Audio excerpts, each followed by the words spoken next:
ان ہستیوں کا پرسہ پیش کریں جن کے متعلق فرماتے ہیں کہ میں صبح اور شام خون کے آنسو بہاتا۔ علامہ حلی فرماتے ہیں جب میں نے زیارت ناہیہ کی یہ جملے پڑھے تو میں نے عمل کیا، جب عمل کیا تو مجھے خواب میں امام زمانہ کی زیارت نصیب ہوئی۔ میں نے امام سے پوچھا یہ آپ کے جملے کہ میں صبح اور شام خون کے آنسو بہاتا ہوں؟ فرمایا حلی یہ میرے جملے کیسے یہ روتے ہیں کہ عباس شہید ہوئے؟ فرمایا نا، آج عباس ہوتے وہ بھی خون کے آنسو بہاتے، کہا اس لیے کہ علی اکبر اور علی اصغر شہید ہوئے؟ فرمایا آج وہ سب ہوتے تو خون کے آنسو بہاتے، کہا اس لیے کہ دادا حسین شہید ہوئے اس لیے خون کے آنسو بہاتے؟ فرمایا آج میرے دادا حسین ہوتے وہ بھی خون کے آنسو بہاتے۔ علامہ کہتے ہیں میں نے سر قدموں میں رکھا اور دست ادب جوڑ دیے کہ آقا بتائیں پھر خون کے آنسو کیوں روتے ہیں؟ فرمایا حلی ہم آل محمد نے اس دن سے خون کے آنسو بہانا شروع کیے جس دن سے دادی زینب کی چادر ہو۔ کتنا مشکل مرحلہ ہے۔ سیدہ زہرا سیدہ زینب سلام اللہ علیہ ننگے سر یزید جیسے شرابی کے دربار پہ جانا، شرمندہ وقت ہوا بس ایک جملہ آج کا، جب جناب سیدہ زہرا کی شہادت ہوئی تو غسل و کفن کے بعد مولا متقیان نے باری باری بچوں کو بلایا اور سب سے پہلے امام حسن مجتبیٰ کو بلایا کہ آئیں اور آ کر آخری مرتبہ اپنی ماں کے چہرے کی زیارت کریں۔ امام حسن آئے، پھر امام حسین سے کہا آئے اور اپنی ماں کے چہرے کی زیارت کرنے کے آپ کی والدہ کو تدفین کے لیے لے کے جا رہے ہیں اور سنیں گے سب سے آخر میں کس سے کہا؟ زینب کبریٰ کے لیے پیغام بھیجا۔ فرمایا فضا جا کر میری بیٹی زینب سے کہیں کہ آخری مرتبہ آ کر اپنی ماں فاطمہ زہرا کے چہرے کی زیارت کریں۔ اور جب پہنچی فضا بی بی کے حجرے میں اور کہا بابا کا پیغام دیا کہ بابا علی کہہ رہے کہ آخری مرتبہ ماں کے چہرے کی زیارت کر رہے ہیں، تو سنیں گے اس 5 برس کی بچی نے کیا جواب دیا۔ فرمایا کہ جا کر میرے بابا سے عرض کیجئے کہ جب میں ماں کی میت پر جاؤں گی مبادا گریہ کرتے ہو مجھے میری رضا کو ہوش نہ رہے، تو مجھے ایسی حالت میں اپنے بابا کے سامنے جاتے ہوئے شرم محسوس ہوتی ہے۔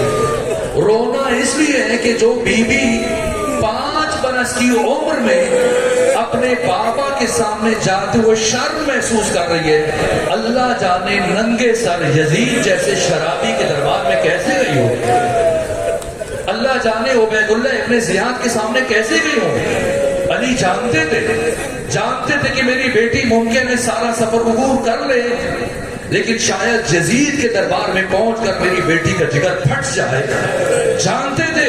اسی لیے کائنات کے مشکل کشا علی وقت آخر 21 رمضان کی شب میں سب بچوں کو وصیت کرتے ہوئے سب سے آخر میں اپنی بیٹی زینب کو قریب بلایا اور کان میں کچھ وصیت فرمائی، جس کے بعد حضرت کی شہادت ہوئی۔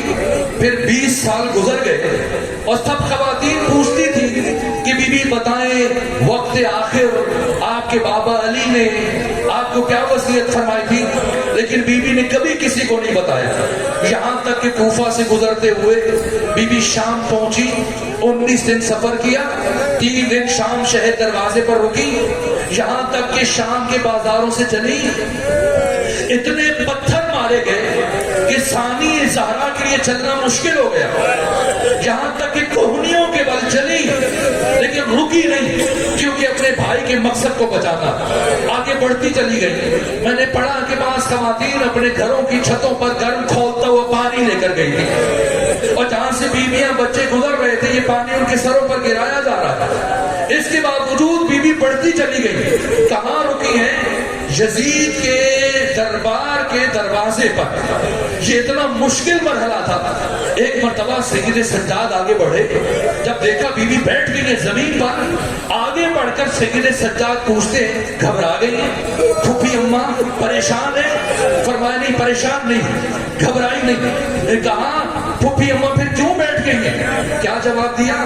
فرمایا سنو سید سجاد، آج سے 20 سال پہلے جب میرے بابا علی کے سر پہ ضرب لگی تھی اور وقت آخر وصیتیں کرتے ہوئے جب سب سے آخر میں مجھے بلایا تو مجھ سے یہ کہا تھا، اے میری بیٹی زینب، تجھے اپنی زندگی میں ایک دن ننگے سر یزید جیسے شرابی کے دربار میں جانا پڑے. اور بیٹی زینب، جب ایسا وقت آ جائے تو گھبرانا نہیں، پریشان نہیں ہونا. میں علی وعدہ کرتا ہوں میں آؤں گا تجھے اپنے ساتھ لے کر جاؤں گا. کہ سجاد گھبرائی نہیں، بابا علی کا انتظار کر رہی ہوں. یہاں تک کہ میں نے پڑھا کہ ایک مرتبہ بیوی یہ کہتی اٹھ کر کھڑی ہوئی، السلام علیکم یا ابتا، السلام علیکم یا امیر المومنین. پروردگار بحق امیر المومنین ہماری عبادت کو اپنی بارگاہ میں قبول فرما. پروردگار بحق ثانی زہرا ہماری اس عبادت کے لیے اپنی بارگاہ سے ذر عظیم قرار. پروردگار اس مجلس اور ذکر کا ثواب سید فضل جہانیان شاہ بخاری اور ان کی زوجہ جناب سید فضل جہانیان اور زوجہ حافظ سید خضر عباس بخاری اور حافظ سید شعیب اسد بخاری، جملہ مرحومین اور شہداء ملت جعفریہ اور تمام مومنین کی ارواح کو وصال فرما. پروردگار ان مرحومین کے درجات کو بلند فرما. پروردگار ان کی کوتاہیوں سے درگزر فرما. انہیں شفاعت محمد و آل محمد نصیب فرما. انہیں جنت الفردوس میں معصومین علیہ السلام کا قرب نصیب فرما. پروردگار ہمارے گناہوں کو معاف فرما، ہمارے والدین کے گناہوں سے درگزر فرما. ہم سب کو نعمت تقوی عطا فرما. ہمیں قرآن پڑھنے، قرآن سمجھنے، قرآن پر عمل کرنے، قرآن مجید کی تعلیمات کو معاشرے میں عام کرنے کی توفیق عطا فرما.